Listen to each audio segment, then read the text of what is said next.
Okay. So, good afternoon, ladies and gentlemen. Welcome to another episode of Sportify podcast by the Aspira University of Applied Sciences. Today we have a Christmas episode. Christmas is coming soon, and we also have a very special guest. But before we start, I would like to pay a huge shout out to our sponsors from Polio Sports for supporting us and giving us some nutrition and products to test during the videos. So, without further interruption, let me introduce you to our beautiful guest, Branka Šegvić. So, she's a professor at Aspira University of Applied Sciences and has a lot of more things to be told. So, Branka, could you please quickly introduce yourself? Oh my God. Okay, so hi, and as you said, I teach at Aspira University. I mostly teach English language and communicational subjects related courses. And well, we are in a sports podcast, so I do yoga. I suppose that's the main reason I'm here. And in my free time, additional, I translate and I teach, yeah. Yes, so actually the thing that I would like to start with is your translating experience. So could you maybe tell us how did you get to this sphere? And after the Balkan Wars, I guess English language wasn't so popular.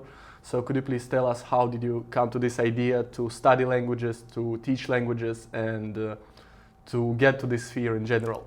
Okay, so I basically graduated Croatian and English, wanted to study literature and wanted to do everything with literature, but kind of, life circumstances ended up in studying Croatian and found out that was you had to choose two subjects to study, and I came there and there was English and I was like, I know English, I can study that. So I ended up studying English by accident, completely because I know English. I thought I knew English, and after that I knew I didn't want to, at the beginning when I graduated, I thought I don't want to teach. I'm going to translate, I'm going to do just that. And actually, as of the moment when I graduated, I mostly translated. And first written and then the spoken translation, simultaneous, consecutive, and so on.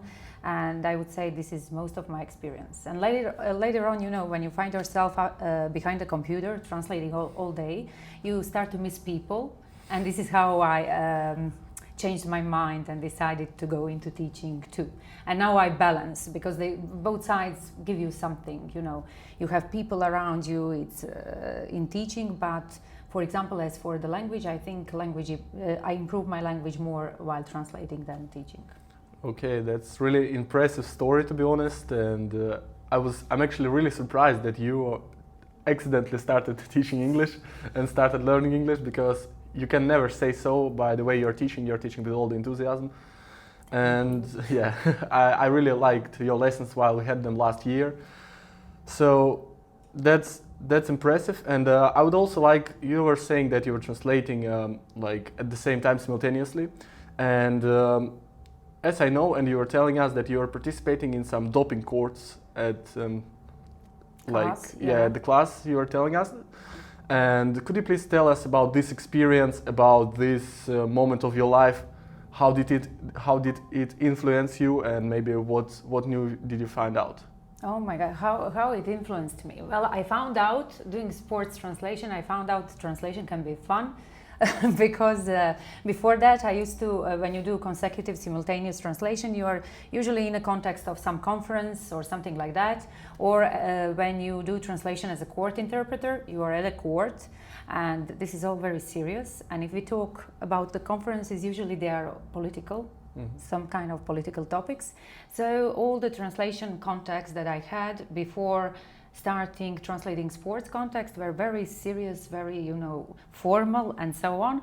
And then I was asked to go to CAS, arbitration court for sports, and I went there, and it was actually both for me and lawyer, because he was a Croatian lawyer. It was not a shock, but it was surprising because it's completely different. Croatian courts are, on this Slavic tradition, very formal. Everything is very, strict. And then you come to CAS and it's like you are watching an American movie. It's we were half of the time we were like, what's going on? But okay, it's very, you can tell you are allowed to express emotions, for example, and that's very challenging for a translator if you have a witness or somebody who is either crying or being very enthusiastic. It's very hard to keep it, objective, because you are just there to translate. So it changed me. It was a different experience where I actually enjoyed it, where I found out, okay, so translations don't have to be very formal and serious. It can be fun, although you have to keep formal regardless of what the person next to you is doing and how he or she feels. It was really, really a nice experience to see different, even legal systems. The context of law within sports. It was really interesting and really different from traditional what I was used to before that. That's like outstanding for me. I think it's like something special for you and a special experience definitely. And because of that, I would like to ask you the question: how hard was it to prepare mentally and especially technically? Because I guess doping cases are super specific. You have to know super specific vocabulary, and could you tell us how did you prepare for that, and was it hard? Maybe what were your emotions during this period? Well, with cases, legal cases such as this one and any other, you basically do the preparation. The witness, the one accused for doping, usually trains with his lawyer in the sense of how he is going to answer the questions, and usually if they have interpreting, they call the interpreter. So I was through the procedure of preparation together with the lawyer and the accused, and so that was not very challenging. These are athletes, and then you usually memorize the answers before them, and I was waiting for him to learn what he's supposed to say. So it was, I had a good preparation. It was not challenging, and when you have the open cases, in my experience, you don't have actually many, professional vocabulary or terminology. They are not going into details. You have basically three judges, and they don't go, he took something or he didn't take something. You have to learn the words, like the names of the stuff they are supposed to mention. But basically, it's much easier in terms of vocabulary than if you were doing the criminal case in Croatian court. Okay, so that's another interesting detail about this case. And this one borns me another question. While preparing and while learning the answers of the athletes before them, did you learn something new about the doping and maybe about the regulations of the doping, and did you use this knowledge in the future, maybe when you were starting your yoga center? Well, I don't know. I was surprised, for example, by the fact, because during the discussion you find out these interesting facts, for example, that you have pharmaceutical companies working on substances that are put on the list as the banned, and they are already preparing a new one that just has something different, so it's allowed, and it's just a huge amount of money, huge industry, which is logical, but it was new to me, as actually I'm not keen. So I was at football and athletics doping cases, and I live in Split nearby Poljud, just opposite of it, and I have never been there. So me and football are, and that was my first question when they asked me. I was like, am I supposed to know what they do in football? Because I don't. I know they have 11 players, and that's it as far as my knowledge of football goes. And they were not discussing that because it's not important. It was mostly pharmaceutical industry and medical industry and law, basically. So I was fine. I don't know, for example, I never translated, and I know a lot of my colleagues I work with do that. I would never dare to translate a press conference, for example, in football, because this is where you need to actually know what goes on the field, and I don't. So I would never accept to do that, because I would go viral probably after the first translation. But that's challenging. But it all depends what you love and do. So on the interests. Yeah, on your interests. Then my next question is: you started your yoga center. How did you come to this idea? Because yoga is kind of unusual. I don't know many people who are practicing yoga in Croatia, and I'm living here for a year and a half. And could you tell me, how did you come to this idea, and how it started? Maybe what challenges did you face while starting this business? Okay, so I used to be a dancer since I was a kid, and during university I worked as a dance teacher. I taught little children how to dance, and then I ended up just doing that, ended up in aerobics, teaching Pilates, teaching everything but yoga. Then I started my own business with languages, foreign language school, and ended up translating a lot. And when you translate a lot, your back hurts. And I was at one point in a situation where I couldn't really carry anything because my lower back, lumbar spine, hurted so much. And everybody said, do yoga. And I was like, I'm not really a yoga type of person. I'm too active. You know, when people think of yoga, they think of meditation, breathing, and so on. And I'm always, you know, very, very active, too hectic for that. And I started yoga. Okay, I was desperate. My back hurted, and I would start anything at that point. And I started, and I went from a teacher to a teacher, ended up with this girl that used to be a dancer as well, and I loved her style. And then I have this tendency, or a part of the character, when I get hooked up on something, I like do it all the way. And then I went to all these seminars, did yoga for 10 years, started teaching yoga, got the license. And one of my translators, one of the colleagues I work with, she was teaching yoga for even more than I was. And the idea of opening a yoga studio was just, you know, we were both doing our usual work, and we were both teaching yoga, as you know. Once a week, twice a week, 3 times a week, whatever. And we were having a coffee, and I said, you know, we should do the studio. We should open this. And she was like, yeah, we will do that. And then the biggest issue when you are opening anything in Croatia, in Split especially, is the premises, the facility. And I was, you know, surfing on the net, and I found a place, and I sent it to her, and she like sent me 3 question marks, like, what are you talking about? I thought we were joking. I was like, well, maybe not, let's check it out. And we checked it out, and just, you know, it was completely spontaneous. And we did it in pair as partners, because both of us do something else. And this is kind of part-time job, and we can handle it. I couldn't handle that on my own. It would require much more time. And now I basically come there. Every day I do 1 lesson a day, and I would do it anyway somewhere. So it's 2 years actually.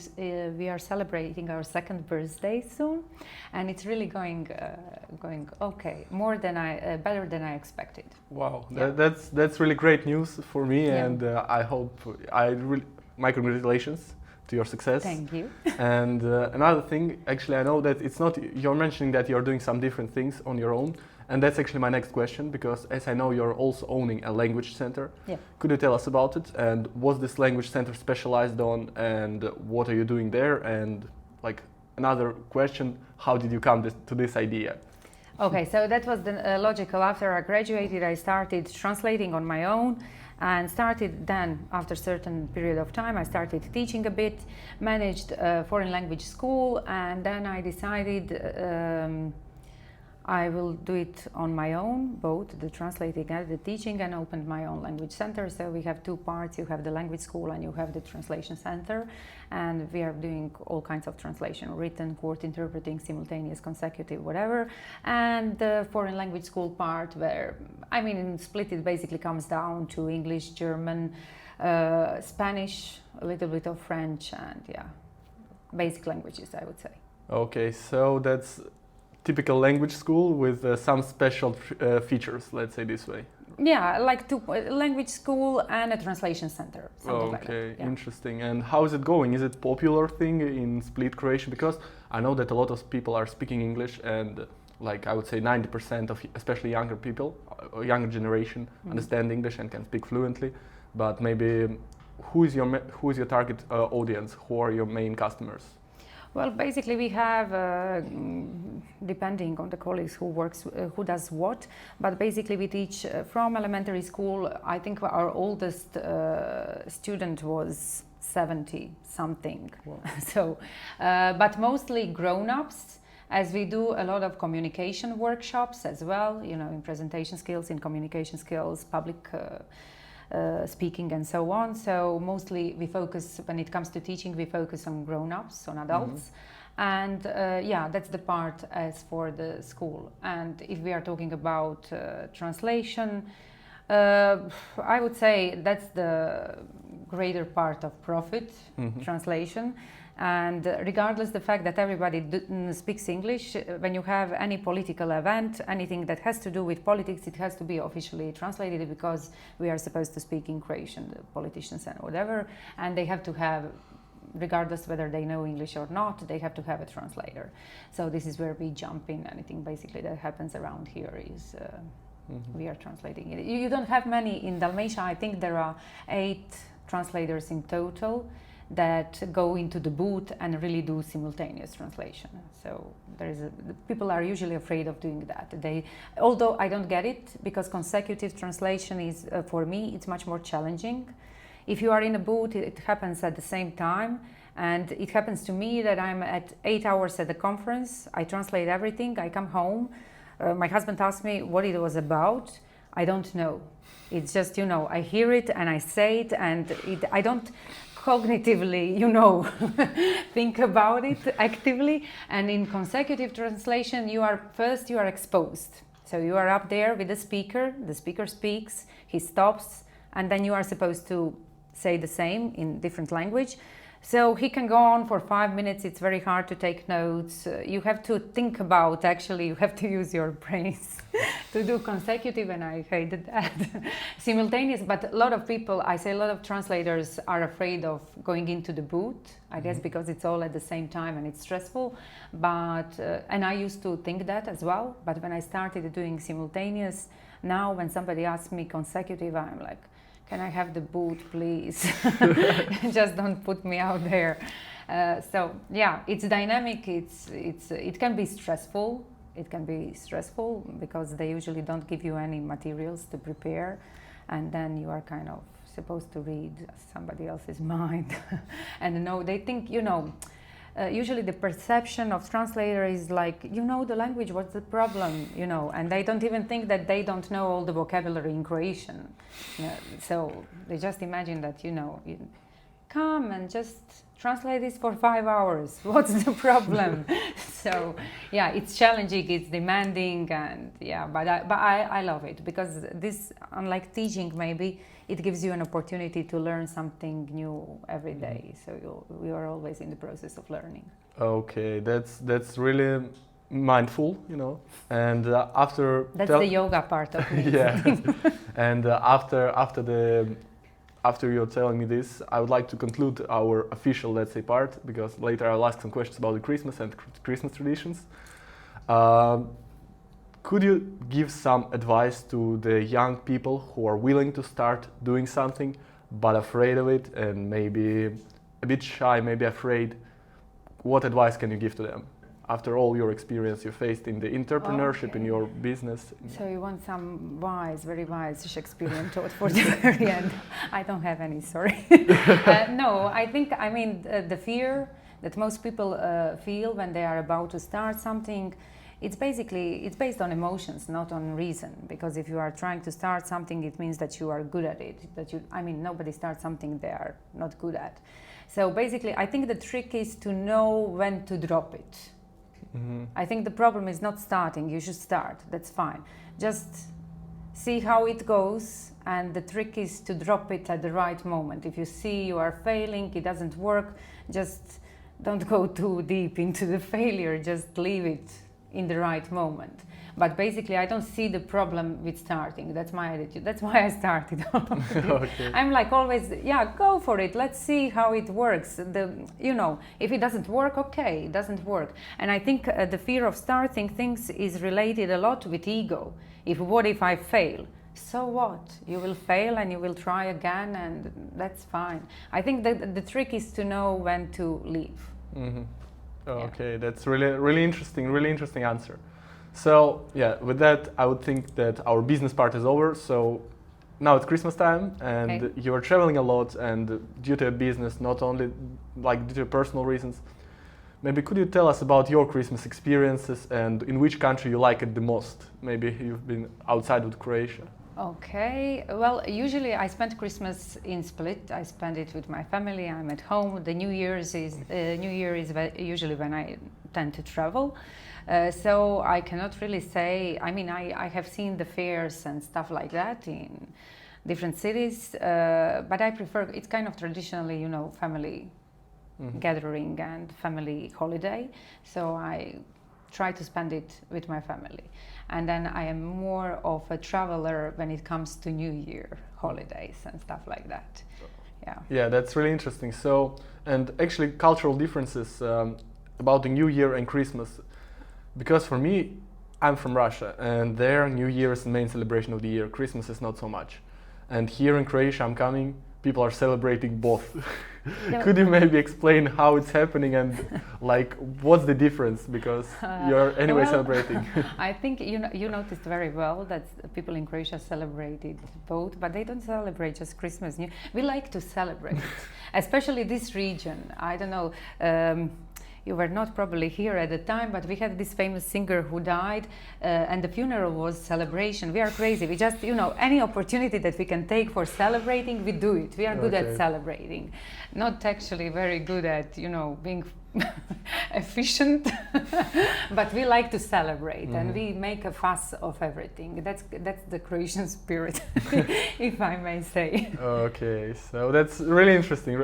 Another cultural feature, and that's really impressive. Yeah, and the Christmas, we do all the sins on Christmas. We overeat, we overdrink, we overly do everything. So we sin a lot at Christmas, which is very ironical, but yeah, with good intentions. So yeah. Yeah, it's like holy unholy holiday. Yeah, exactly.